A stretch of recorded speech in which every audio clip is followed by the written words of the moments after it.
Oi pessoal, tudo bem? O nosso Balanço no Campo, o programa do agro da Rede Mais está começando. E claro que você é sempre muito bem-vindo!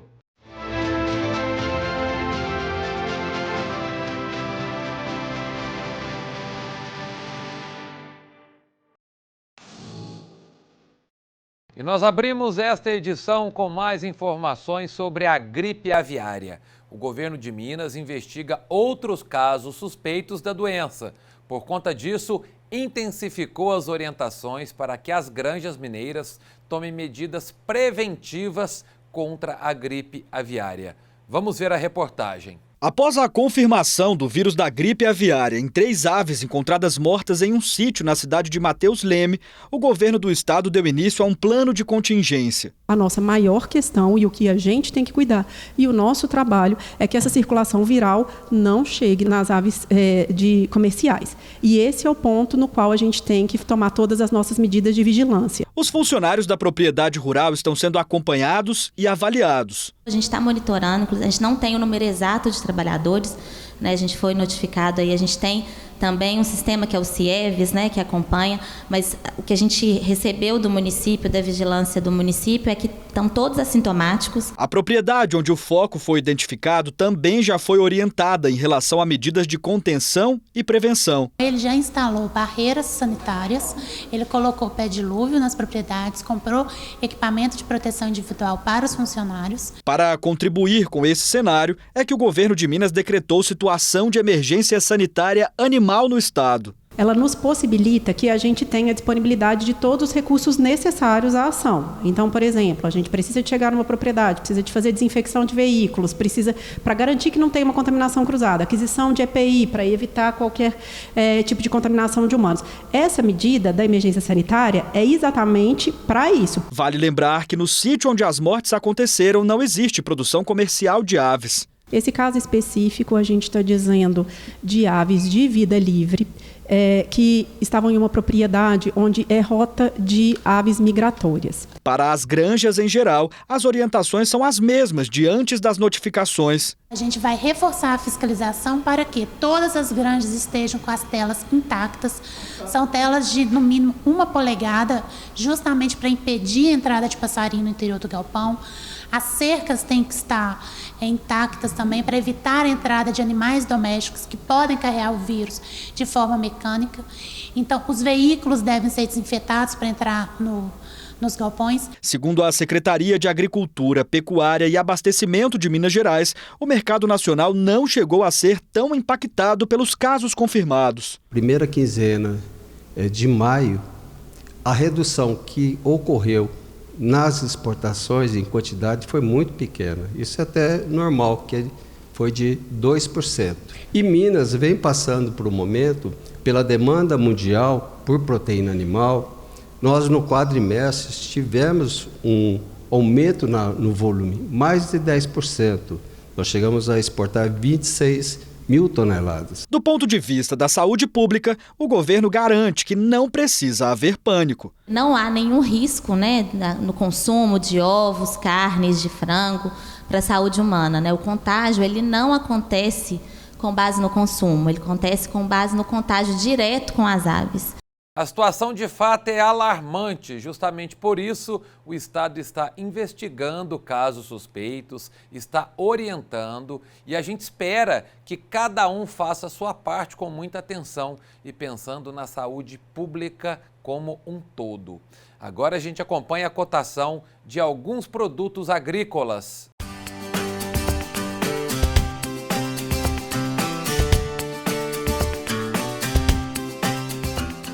A saca do milho foi vendida entre R$ 60 e R$ 68,70.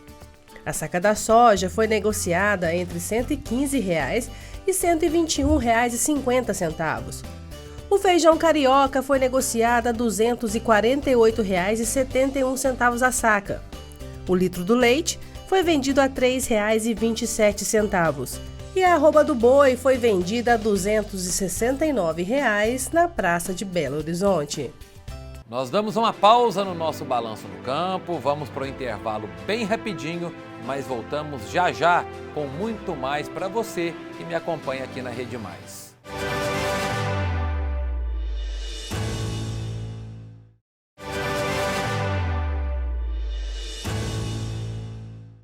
Nós estamos de volta com o nosso Balanço no Campo, o programa do Agro da Rede Mais. E abrimos esse bloco falando de café, com a cotação do grão. Confira comigo.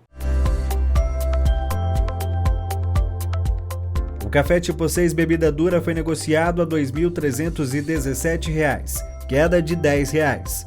O tipo 7 bebida dura fechou em R$ 2.239, também houve queda de R$ 10. O tipo 6 bebida riada foi negociado a R$ 1.996, são R$ 59 de queda. Já o tipo 7 bebida Rio fechou em R$ 1.785, alta de R$ 2. No mercado futuro, a cotação do produto, com vencimento em setembro, fechou em $417,30, queda de $1,30. Já o café Conilon bica corrida tipo 7 e 8, com até 13% de umidade e até 5% de broca, foi negociado a R$ 1.310 a saca. E agora eu mostro para você um exemplo de resiliência e muito trabalho. 2 irmãos decidiram investir no cultivo da pitaia. A família era contra, já que não acreditava na cultura pelo fato de não ser comum na região. Mas os irmãos conseguiram provar o contrário e deve atingir 3.000 pés plantados ainda este ano. Vamos acompanhar junto essa história. A história de Ezequias e Lucas começa aqui, na zona rural de Pombos. São cerca de 15 quilômetros de estrada até a região de Tabocas. Ambos cresceram observando o avô e o pai na lida com o campo. Na busca pela inovação, optaram pela cultura da pitaia. A gente queria mudar a cultura. Aqui na área que a gente mora, principalmente aqui no Pernambuco, tem uma grande cultura de monocultura de cana-de-açúcar, banana, mandioca, coisas comuns. Eu conversei com meu irmão, ele tinha uma resistência grande no começo.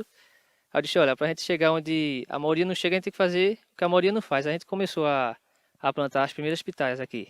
Por ser uma cultura difícil de ser vista nesta região, a família se mostrou resistente aos planos dos irmãos.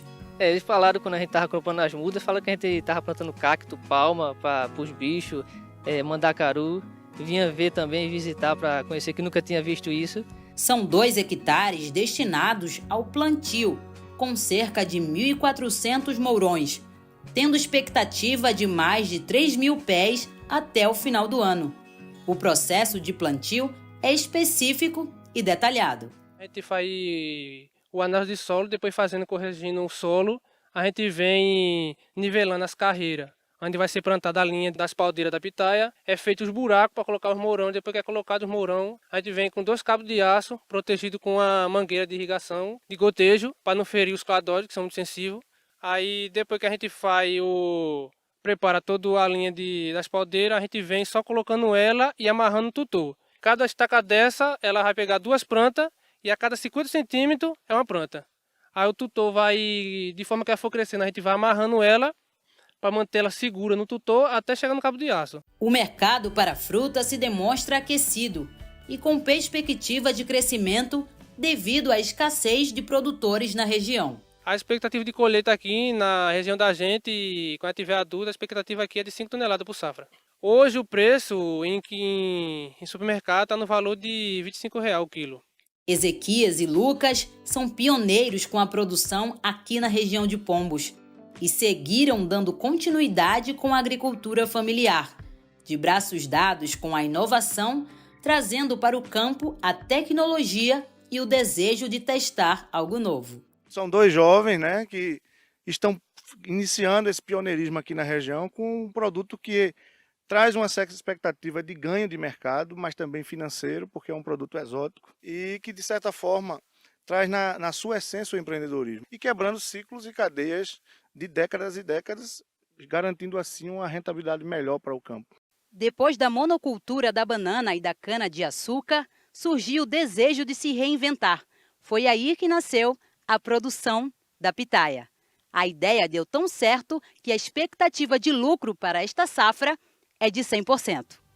Segundo o Censo Agropecuário de 2017, apenas 2,1% dos estabelecimentos familiares no Nordeste são dirigidos por pessoas com menos de 25 anos e 9,4% por indivíduos entre 25 e 35 anos.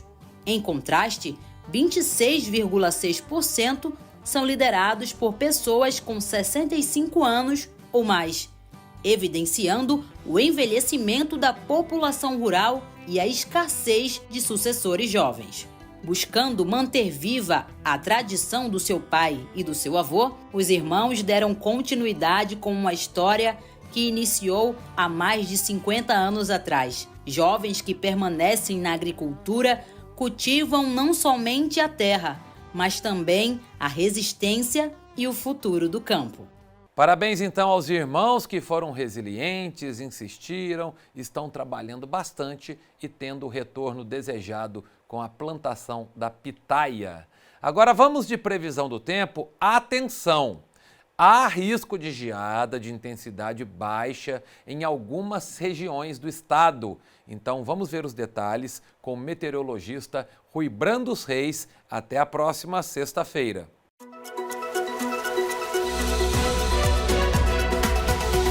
Como vai ficar o tempo entre os dias 31 de maio a 6 de junho?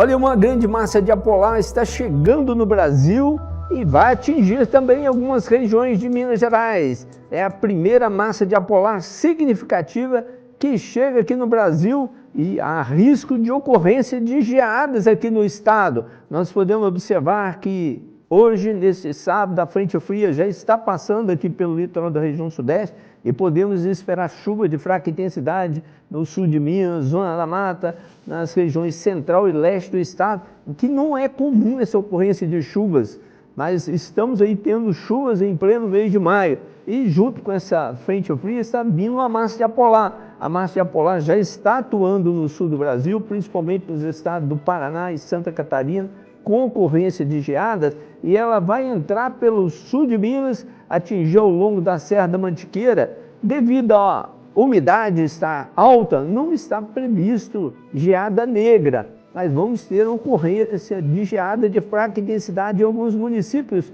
ao longo do sul de Minas e também da zona da mata. Olha, o sistema frontal ele vai avançar rapidamente e entrar em dissipação, mas esta vai ser a tendência realmente do tempo para o mês de junho.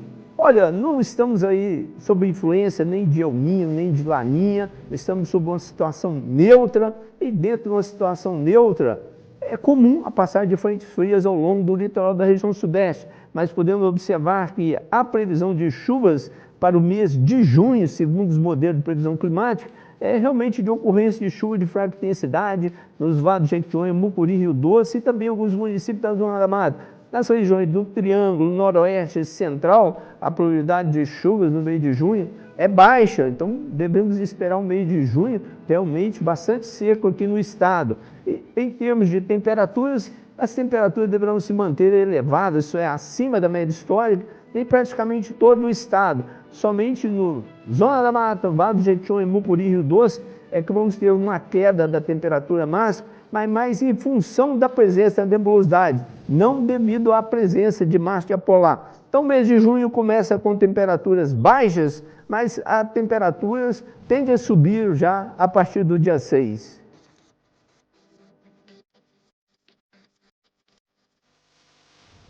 E já que o Rui Bran falou dessa massa de ar polar que chega na região, vamos ver a temperatura em algumas cidades da nossa área de cobertura.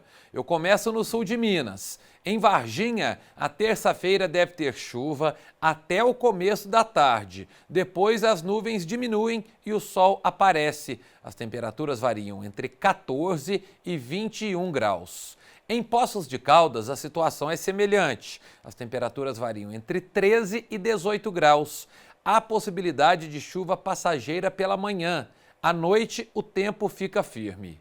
Em Pouso Alegre, também tem previsão de chuva para esta terça, com acumulado previsto de 2 milímetros. A mínima deve ser de 12 e a temperatura máxima não passa dos 20 graus. Agora vamos para a Zona da Mata. Em Juiz de Fora não tem previsão de chuva para esta terça. O sol aparece entre nuvens e a máxima não deve passar dos 23 graus. Em Cataguases vai ser mais quente. O dia deve ser nublado, mas sem possibilidade de chuva. As temperaturas variam entre 19 e 26 graus. Em Ubá, o sol aparece pela manhã, mas a nebulosidade aumenta na parte da tarde e também à noite. Não tem previsão de chuva e a temperatura máxima deve atingir os 25 graus. Agora o norte do estado. Em Montes Claros, as temperaturas variam entre 18 e 26 graus. A terça-feira deve ser nublada, mas não tem previsão de chuva. Em Janaúba, a máxima deve chegar aos 27 graus nesta terça e o dia será nublado. Não tem previsão de chuva para Janaúba. Mesma situação de Porteirinha, onde as temperaturas variam entre 19 e 27 graus nesta terça, sem previsão de chuva. Eu lembro que os dados são do Clima Tempo. Nosso programa de hoje fica por aqui. Eu agradeço e muito mais uma vez a sua companhia, a sua audiência. Continue na nossa programação e até a próxima. Tchau!